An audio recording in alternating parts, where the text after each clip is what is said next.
pues frente a la creación del muro de Berlín. Después de eso, pues viene otro hecho, digamos, bastante importante, es un hecho que de alguna u otra forma también tiene como un cauce de iluminación, por decirlo así, en el hecho de la, en el hecho de la contemporaneidad, y es un autor, un filósofo que es muy importante, que aparece en 1962. Y le voy a pedir el favor a Juliana Castañeda, por favor léame qué sucede o qué sucede en 1962.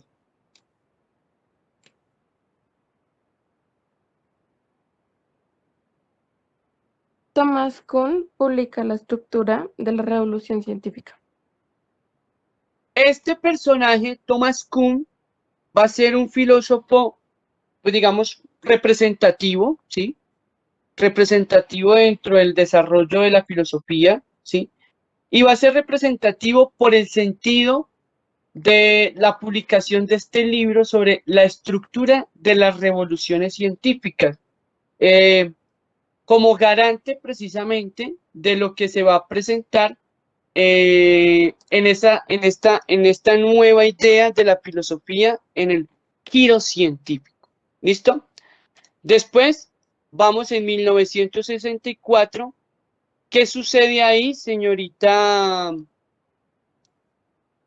Laura Caicedo, porfa? ¿En cuál? Qué pena. En 1964. En 1964 se aprueba en Estados Unidos la Ley de Derechos Civiles de 1964 que prohíbe la discriminación racial. Entonces, muchachos, debido pues a toda esta propuesta que en un principio había creado Franz Fanon en 1952, de tener como una resistencia y reivindicar los derechos civiles a la población afroamericana y negra, ¿sí? En Estados Unidos, en 1964, por primera vez se crea como un estatuto, una ley, donde se establece derechos civiles, ¿sí? Como un derecho civil. ¿Cuál derecho civil? Digamos, el tema de la discriminación racial. Es decir, se prohíbe, digamos, inclusive se penaliza todo acto de discriminación racial que suceda, digamos, en torno a la población afroamericana, es punible y es condenable, ¿sí? Eso aparece en 1964. Sin embargo, pues vemos, eh, digamos que también por historia, ¿no? Que a pesar de eso, seguimos como sin avanzar en toda esta propuesta de esta ley de este problema social de la discriminación racial. ¿Listo? Después nos vamos a 1966. ¿Qué sucede en 1966, JD?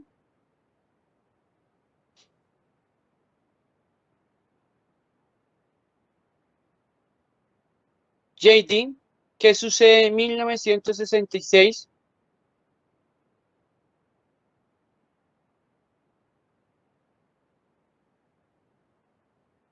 JD, buenos días. JD a la 1.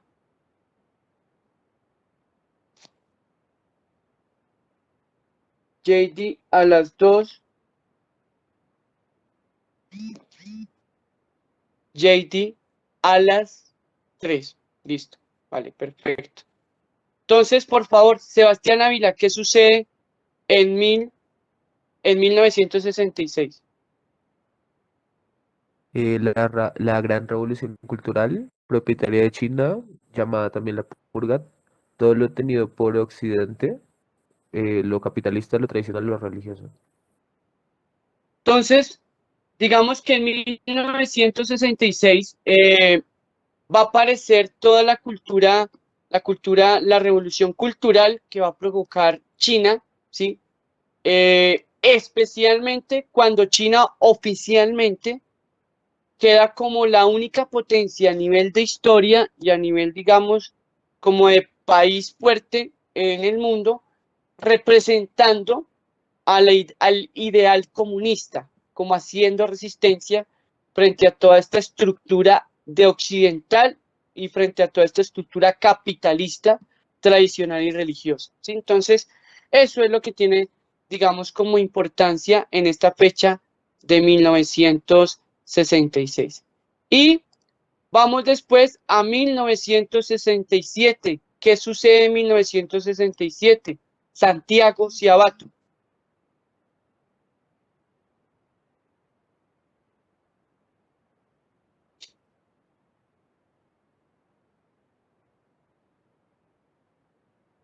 Santiago Ciabato, ¿qué sucede en 1967?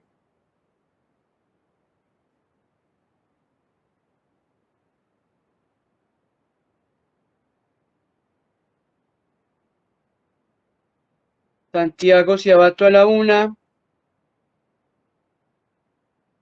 Santiago Ciabato a las 2. Jacques Derrida, fundador de la construcción pública, la escritura y la diferencia. Listo, muy bien, Santiago, gracias. Aparece este personaje, otro filósofo, digamos, importante, ¿no? Jacques Derrida, filósofo francés, que va a escribir, digamos, un libro llamado La escritura y la diferencia, que va a ser uno de los filósofos también como muy representativos en este mundo digamos, del lenguaje, el mundo de lo lingüístico en el mundo de la filosofía. Estos son los hechos como los más iluminadores correspondiente como al lapso de 1950 a 1970. ¿Listo? Continúo planteando pues la otra parte de la línea de tiempo, pues porque es bastante largo. Tenemos acá la otra línea de tiempo. Por favor, también tomar apuntes de esa línea de tiempo, muchachos. Entonces, por primera vez en la historia va a suceder un hecho bastante importante, un hecho, digamos que muy iluminador, un hecho que va a revolucionar un poco también la historia como tal. ¿Qué sucede en 1969? Por favor, Santiago Cuervo, Elkin.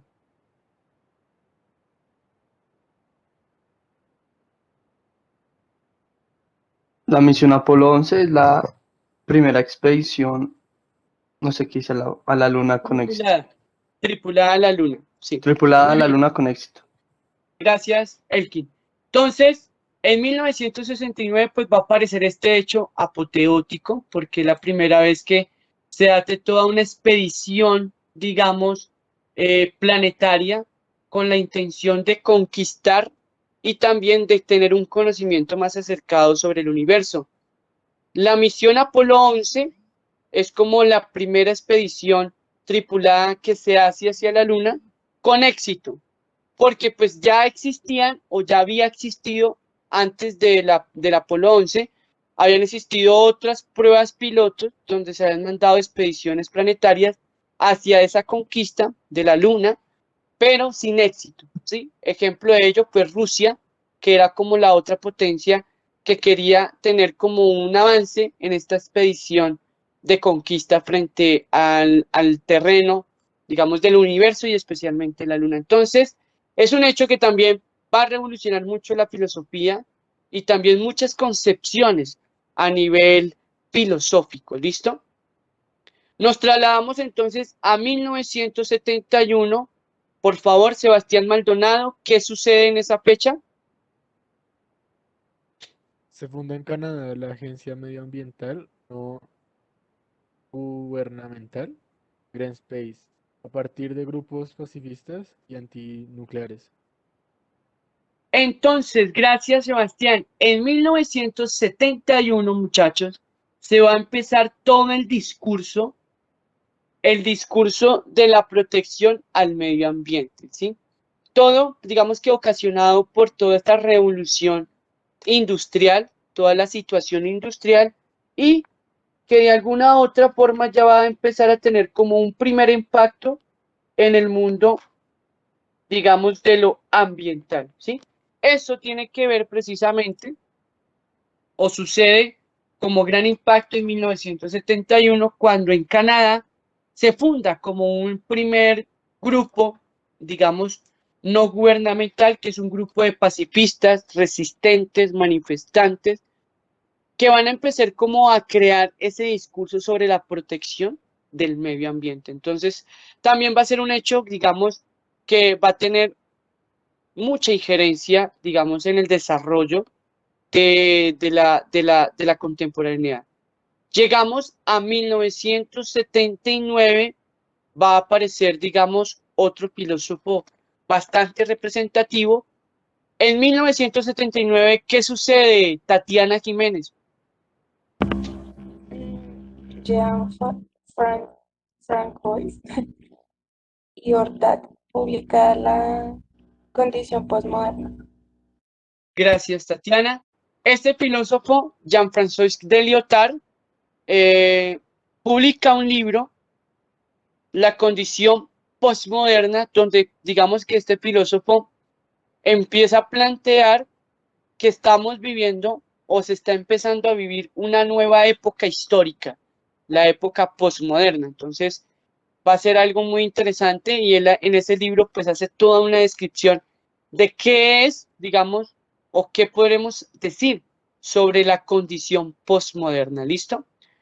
Aparece entonces, o sucede más bien, en 1989 un hecho que, digamos, por decirlo así, va a ser también muy importante, digamos, en la validación de lo que tiene que ver con la estructura occidental del capitalismo.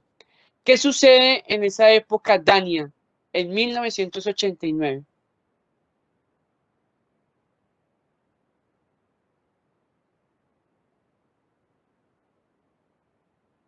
Dania Pulido, ¿qué sucede en el año 1989? Por favor, léame.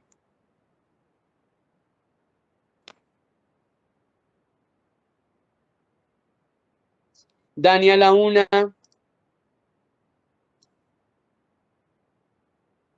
Dania a las 2. Dania, allá. Listo. Te escucho.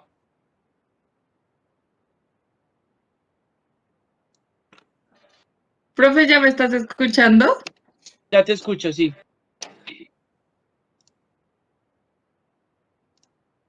Dale, Dania, te escucho. Varios estados europeos derrocan a su reina, la RDA, Bulgaria, Rumania y Checoslovaquia.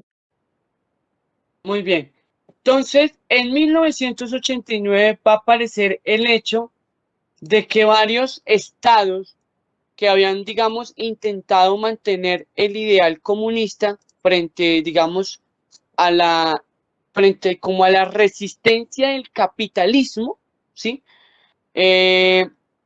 Empiezan o recaen o más bien se derrocan dentro de su régimen comunista. Ellos son más que todo Polonia, Hungría, la RDA son como pequeños estados-nación de lo que se conoce como los Países Bajos, actualmente, digamos, hablando del continente europeo, Bulgaria, Rumania y Checoslovaquia. Estos países, digamos que decrecen o derrocan en su ideal de comunismo debido, pues, primero que todo, por la influencia, digamos, por la presión que va a ejercer, digamos, aquellos países que son capitalistas, que son como de la ideología un poco impulsada, pues, por Estados Unidos, ¿sí? También, y que no les va a favorecer seguir manteniendo su ideal comunista debido a que no tienen como una afluencia económica, ¿listo? Entonces, estos países que en un primer principio habían defendido, digamos, a capa y espada la realización comunista, pues terminan siendo como uno de los países comunistas como cualquier otro país. Entonces, eso es un hecho iluminador porque con eso la Unión Soviética se acaba, ¿sí?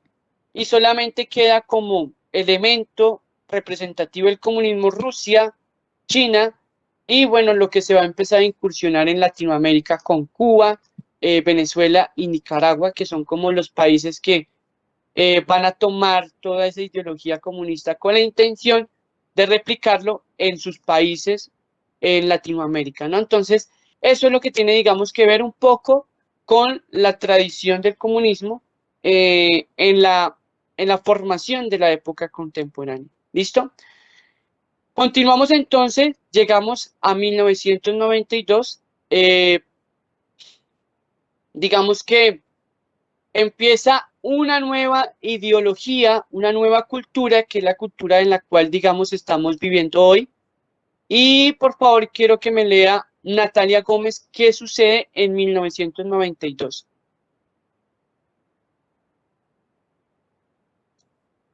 ¿Me escuchas, profe? ¿Sí te escucho? La World Wide Web se abre al uso doméstico y personal. Entonces, por primera vez en la historia, digamos que el mundo virtual o el mundo web, quiere decir World Wide Web, eh, empieza, digamos, a extenderse a toda la población del mundo. Cuando nace el Internet, muchachos, cuando aparece, digamos, toda esta interconectividad del Internet, solamente era priorizada para los ciudadanos norteamericanos, pues porque sabemos que el Internet nace precisamente en Estados Unidos. Y digamos que solamente utilizaban Internet las personas de élite o las personas que tenían como alguna identidad económica bastante fuerte. Pero en 1992 toda esta maquinaria del Internet empieza a extenderse por todo el mundo y el Internet se vuelve o se convierte ya como de uso doméstico y personal para cualquier persona, digamos, en el mundo. Entonces ya empieza como a generarse toda esta cultura, la cultura pues del Internet. ¿Listo?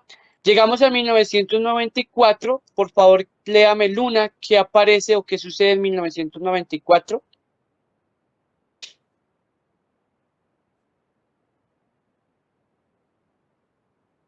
Luna Morantes.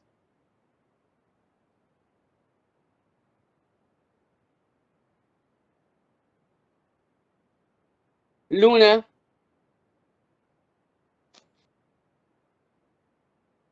¿Escuchas, profe? ¿Sí te escucho? ¿Es la de 1994? Sí, señora. Ok. Henry Odera Oruca publica Sage Philosophy. Perfecto. Gracias, Luna. En 1994 va a aparecer este otro filósofo que todavía, digamos que está vivo. Es un filósofo oriental. Henry Odera Oruga publica un libro llamado Sage Philosophy.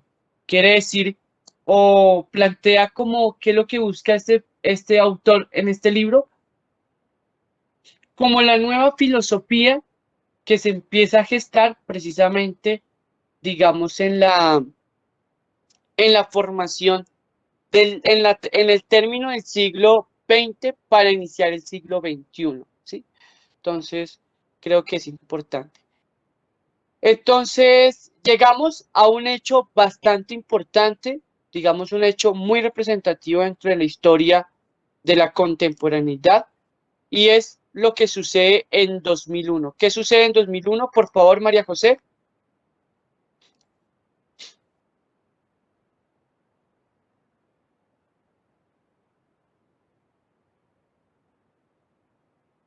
En 2001, los ataques terroristas a, ay, no sé cómo se dice,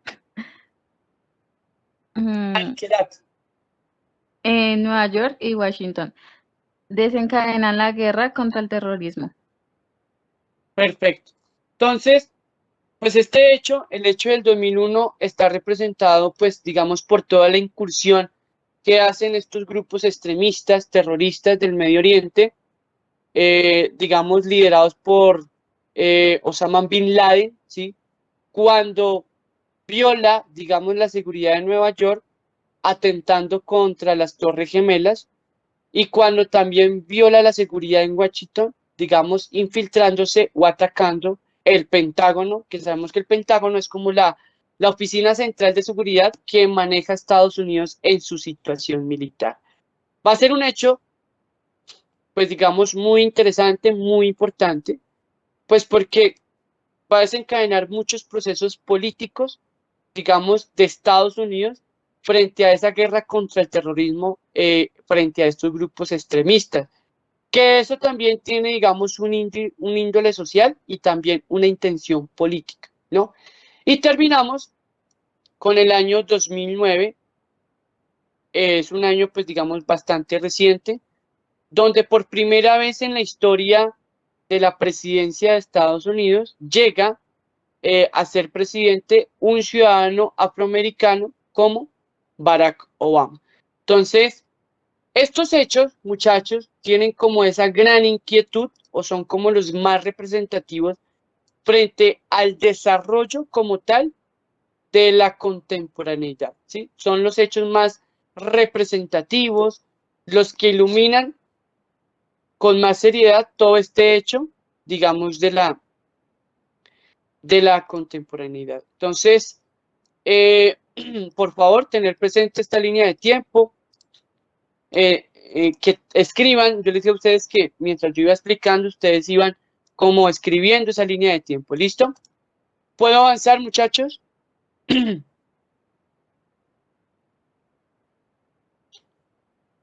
Bueno, espero que sí. Llegamos, digamos, a estas dos últimas diapositivas, son como las diapositivas de conclusión. Por favor, también digamos que toman apuntes de estas diapositivas porque son, digamos, diapositivas muy conclusivas, ¿sí? ¿Qué podríamos decir en últimas en torno al problema sobre la filosofía moderna, ¿sí? Primero, podríamos decir, perdón, de la filosofía contemporánea, discúlpenme. Podríamos decir que el hombre, ¿sí? Del cual se quiere interesar la filosofía contemporánea no es el hombre racional, no es simplemente el hombre racional e histórico, sino que el hombre por la cual se quiere interesar la filosofía contemporánea es aquel hombre que vive, que goza, que sufre, que pasa y que trasciende a sí mismo. Entonces, por favor, toman apuntes de esto, que eso me parece importante. Ese es el hombre de la cual se interesa la filosofía contemporánea, ¿sí? No solamente el hombre que tiene una facultad racional de pensar las cosas, ¿sí? O que tiene un desarrollo simplemente histórico, sino es el hombre concreto y real que sufre o que padece de ciertas situaciones que van a pasar dentro de la historia, ¿sí? A ese hombre o ese ideal de hombre es el hombre que quiere, digamos, plantear como concepción importante dentro del desarrollo de la filosofía contemporánea, ¿sí? Y digamos que en el desarrollo, digamos, de la filosofía contemporánea, este hombre concreto o este ideal de hombre concreto está representado por tres revoluciones, tres hechos que de alguna u otra forma han cambiado o cambiaron como tal la cultura, ¿sí? Y el modo de pensar del hombre, que son tres hechos que van a suceder a lo largo, digamos, del siglo XIX. El primer hecho, muy importante, es, digamos, la revolución antropológica, con toda la propuesta de la teoría de la evolución de Darwin, ¿sí? Este hecho de la teoría de la evolución de Darwin, muchachos, es muy representativo, ¿sí?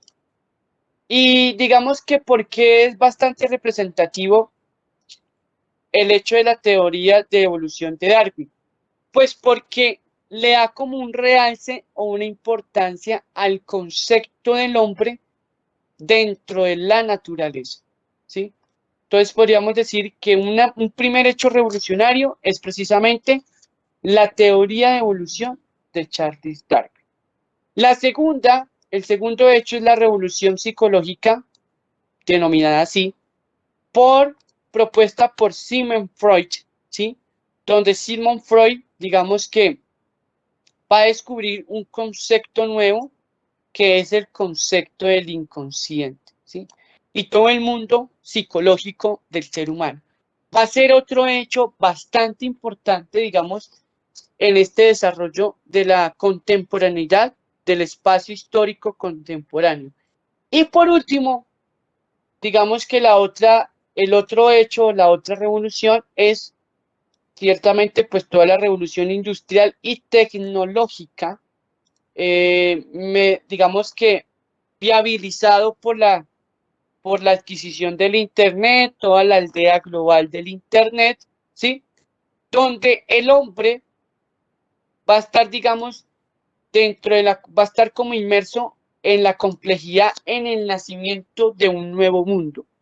Podríamos decir que cuando llega el Internet o esta masificación de la informacionalidad y el Internet al mundo, se crea como una nueva concepción de mundo o se crean nuevos imaginarios de mundo, ¿sí?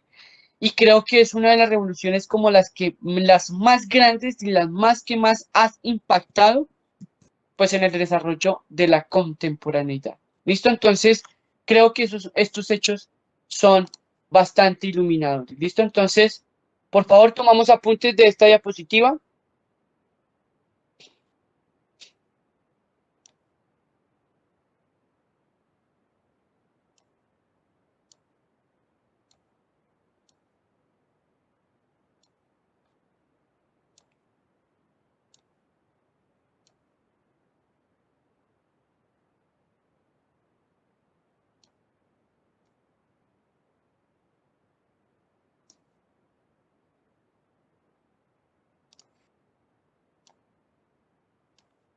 Chicos, ¿puedo avanzar o los espero?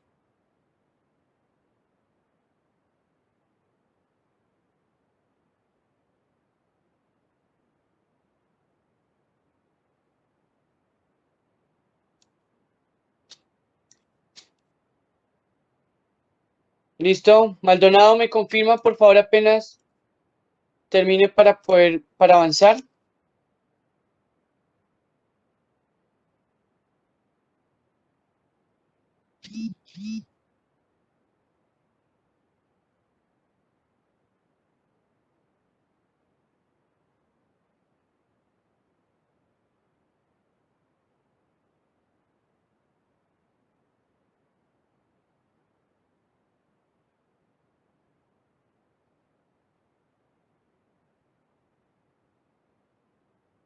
Listo. Gracias, Sebastián, por confirmar. Muy bien. Llegamos entonces a la última diapositiva. Esta diapositiva también toman apuntes, por favor, ¿sí? Que sería como la síntesis ya, ¿sí? Entonces, en última instancia, podríamos decir que la filosofía contemporánea tiene como tres características fundamentales. Primero, en el orden económico, digamos, el hecho de la revolución industrial que va a impactar mucho, ¿sí? En el orden social, podríamos señalar como lo más representativo la crisis de los diversos sistemas políticos. Digamos que ahí viene el nacimiento de los totalitarismos representados por el movimiento nazi, el movimiento de Benito Mussolini, ¿sí? El hecho pues de las dos guerras mundiales que van a tener, digamos, una causa de esas guerras mundiales es por toda esa crisis de los sistemas políticos, ¿sí? Y también se va a caracterizar, digamos, en el orden de la ciencia, por lo que ya les había mencionado anteriormente, ¿no? Por la creación o por la teoría de la relatividad propuesta por Albert Einstein, todo en la creación de la física cuántica y el desarrollo de las ciencias humanas, impulsadas un poco por la ideología del evolucionismo de Charles Darwin y la aparición de la psicología propuesta por Sigmund Freud. Eso, pues, sería como los elementos más característicos de lo que se podría como mencionar frente al desarrollo de la filosofía contemporánea en su situación histórica y en su marco general. ¿Listo? Entonces, hasta este momento, muchachos, podríamos decir que hemos terminado como este primer tema, como la introducción y la contextualización de la filosofía contemporánea. Entonces, el día jueves vamos a empezar con un quiz de lectura crítica. Después del quiz de lectura crítica, vamos a empezar a hacer un trabajo, ¿sí? Un trabajo sobre una lectura que vamos a realizar como grupo, precisamente adentrándonos al marco general de la filosofía contemporánea. Muchachos, les voy a pedir un grande favor. En el día de hoy, ¿listo? En el día de hoy me envían a mi correo electrónico la evidencia de los apuntes, ¿listo? De los apuntes de lo que trabajamos el día de ayer y de lo que trabajamos hoy, ¿listo? Entonces, durante el día, por favor, espero la evidencia de los apuntes, digamos, de lo que vimos en torno al tema de introducción y contextualización de la filosofía contemporánea, ¿vale? ¿Tenemos alguna duda, alguna inquietud, alguna sugerencia, muchachos?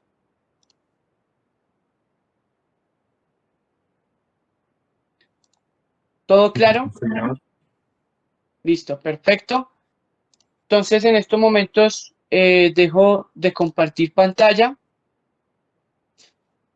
Entonces, muchachos, por favor, espero la evidencia de los apuntes en el día de hoy, ¿sí? Que todos me envíen, digamos, la evidencia de lo que trabajamos sobre el día de ayer y de lo que trabajamos el día de hoy, ¿listo? Chicos, muchísimas gracias por la jornada que me regalaron.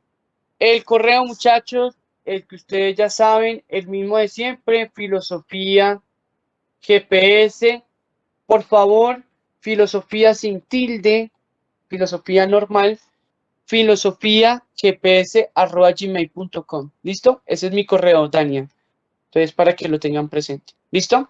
Chicos, muchísimas gracias. Dios los bendiga. Feliz jornada. Por favor, cuídense. Nos estamos viendo durante la semana. ¿Listo? Bye bye, que estén muy bien. Hasta luego. Bueno, profe. Chao, chicos, juiciosos, que estén bien. Ya, profe. Bye bye.